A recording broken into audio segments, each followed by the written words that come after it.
Istanbulda Sanki Yedim jome masjidi bor. Bu haqida ko'pchilik o'zbekistonliklar bilmaydi.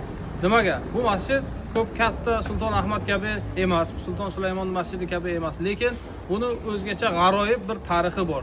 Bu masjid bundan ro'parasi 300 yil oldin Hayriddin ismida bir xayrsevar bir inson tarafidan bino qilingan. U inson 20 yil davomida yemasdan, ichmasdan o'sha ovqatga beradigan pulini sanki yedim, ya'ni xuddiki yedim, yemagan. Och qorniga mana shu masjidda 20 yil davomida to'plagan pullariga qurgan.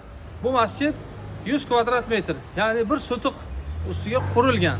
Kichik bo'lsa ham, lekin 300 yildan beri musulmonlar bu yerda ibodat qilib, namoz o'qib kelmoqdalar.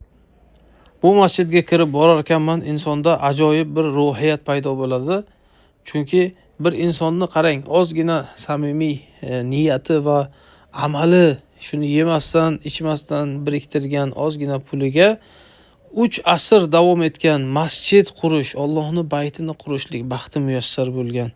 Bu insonga albatta katta kuch beradi va har birimiz ham shunday niyat qilsak, Alloh albatta niyatimizga yetkazadi.